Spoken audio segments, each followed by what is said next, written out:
Hello, welcome back to the YouTube channel of Bethel Evangelical Free Church Hanley. I'm Pastor Gervais Charmley, and this is another Worcestershire church. This is the church of St Mary at Stanford, Stanford with Alderton. This is a new build of the 1760s. It replaced an earlier Norman church that was down in the valley. This is up on the hill overlooking the picturesque Teme Valley. As the Teme Valley is always described as picturesque, it is very picturesque. Some memorials were brought from the old church and taken here. But this is a new build. And as we go around, we'll see some memorials to do with the Winnington and the Winnington Ingrams, and also some with a connection to a certain Winston Churchill. So let's have a look around. As usual, of course, we start where at the West End. When we don't, it's as unusual. Here is the font, which is Victorian, as are most of the furnishings that are either Victorian or later. So unfortunately, the Georgian interior, the Georgian furnishings have gone. The ceiling, and that's what's giving this wonderful acoustic you can hear, is still there. So that's the ceiling rose. That, of course, is actually connected with a ventilator and would have had a chandelier hanging from it. We have here one memorial, and here a memorial to the Reverend Thomas King, who died August the 5th, 1771, aged 84 years, 53 years rector of this parish and 40 years vicar of Clifton. And it goes on to say, in all which time he was most exact and punctual in the performance of his religious duties, a liberal benefactor of the poor, set an example of piety and virtue to all around him. He first married Anne Twistleton of Essex, who died in the year 1751, and afterwards Mary Cloud of Bewdley, who from the most affectionate regard to his memory hath erected this monument. She died the 11th of August, 1782, aged 70, and was buried in this church. So he would be the vicar when this was, he was the rector rather, when this was rebuilt. We have here, Come Unto Me, and this is in memory of Sir Francis Winnington, 5th Baronet, also his wife Jane, eldest daughter of Lord Alfred Spencer Churchill, second son of the 6th Duke of Marlborough, born 1858, died 1940, so related to Winston Churchill. The pulpit is Victorian at the very earliest, and here we have a memory of Francis Winnington, died February 13th, aged 31, served in South Africa and the Coldstream Guards. So he dies just before, in fact, the Great War. Reverend George Butt, D.D., who died 1793, I think. So again, another minister we have there, the organ. This is a cruciform church, but one of the transepts is the vestry, and there's the organ in front of the vestry.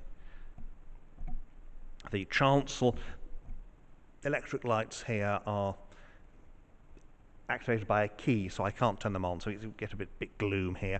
Here we have Christ and the Virgin Mary. This, of course, this would have been originally the seating for the big house family, because this was for Stanford Hall, which was where the Ingrams, or the Winningtons, rather, were based. So the Winningtons, hence all these Winnington memorials here in the Winnington transept. And there we have the East End, and here we have the surviving medieval memorial that's been brought from the old church in the valley when it's demolished. And this is to Sir Humphrey Solway, and he died in 1493, and so we've got him in full armour, and of course his wife is in her best dress. They've got their children around the bottom. It's alabaster. It would have been painted, as we saw at Astley. It was all been painted, and she's got, you just see one of her dogs there. It's attacking her dress, because that's part of the fashion in memorials in those days. You'd have your lady would have a couple of little dogs attacking her dress. And there's the east window, very popular subject, "He is not here, for he is risen," and in memory of Lord Alfred Spencer Churchill. And there in the middle we have the Victorian reredos. Over here we have memorial to Thomas Winnington of this place, Member of Parliament for Droitwich from the year 1725 to the year 1741, at which time he was chosen to represent the city of Worcester, appointed Lord of the Admiralty in 1730, of the Treasury in 1736, Cofferer and of H.M. Privy Council in 1740, lastly in 1743 Paymaster General of the Forces, in which employment he died April the 23rd, 1746, and there he is up there, looking suitably distinguished. Then we have a Solway Winnington. Of course, this is the reason why you've got the Solway tomb here, because the Winningtons married the last heiress, and so took over from the family. Took over the manor here. So that's the inside here. It's a lovely, elegant Georgian Gothic building. It's in a taste that's often referred to as Strawberry Hill Gothic, after Sir Horace Walpole's famous house in Twickenham. Those brasses are Victorian. They need a good polish, actually. And this is, of course, the big door. And we'll go through the door, because through the door is the octagon under the tower. The octagon, not that kind of octagon. And here we have the war memorial of those who served, which includes, of course, a couple of Winningtons. So this is the octagon. You can see there, got the quatrefoil there. So that is inside here at Stanford.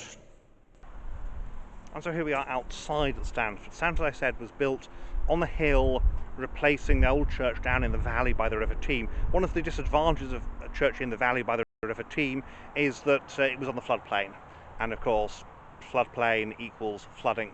So this is first of all, it's a much more striking, eye-catching location, very important if you're the big house and you want it to act as a bit of an eye-catcher. But secondly, it's not going to get flooded.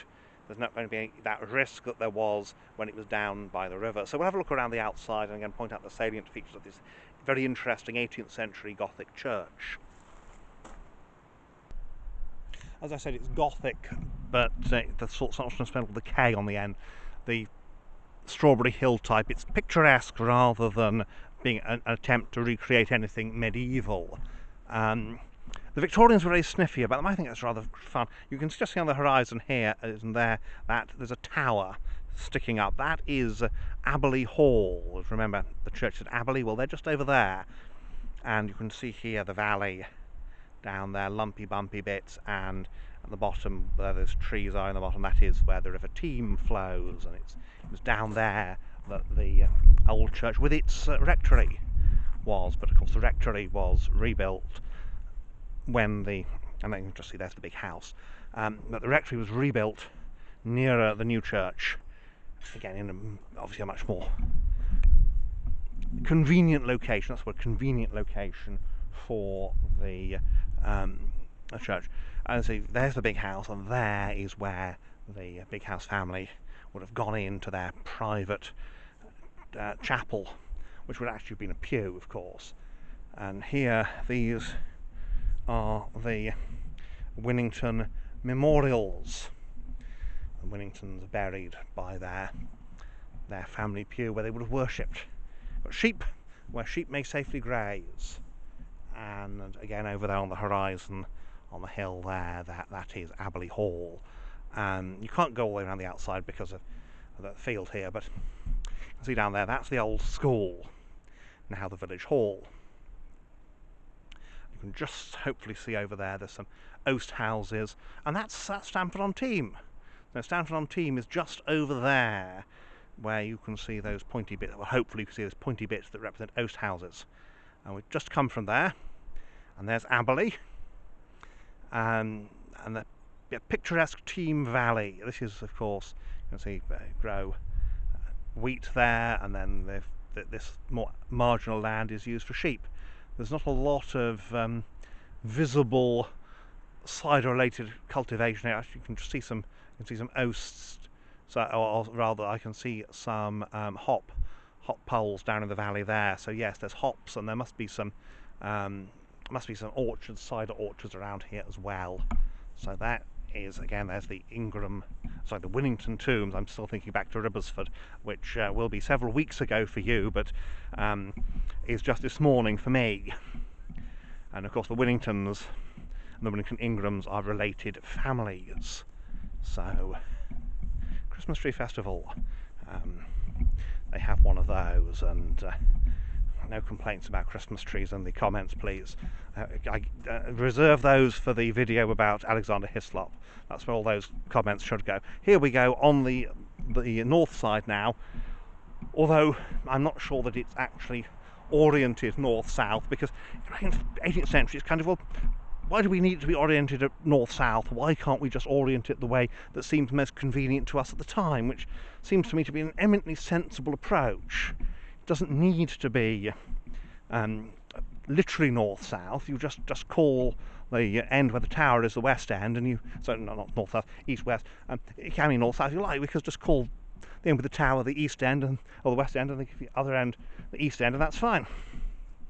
Yes, I can see quite a lot of hop poles down there. So, yep, there's still some cider making around here, and that's it's a bit difficult to video because we're here, as you can see, on a hillside, which slopes rather steeply down to the road, and it's not a busy road, but it is a road, and I don't want to fall into it because that would be a very, very bad idea.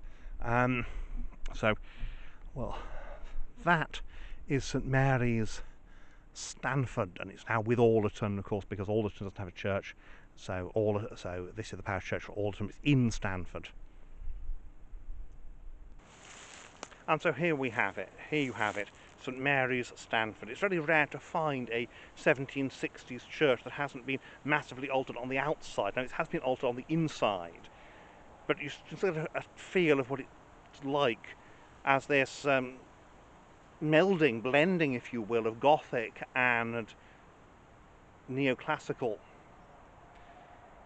It would take a little bit longer to try to produce something that was more Gothic-y, but this is a very nice building, and you can probably hear the road. There's a main road running past, but there we go. It's built to look out over the Teme Valley, and it does so very, very well. Well, thank you for watching, and may God bless you and keep you until next time.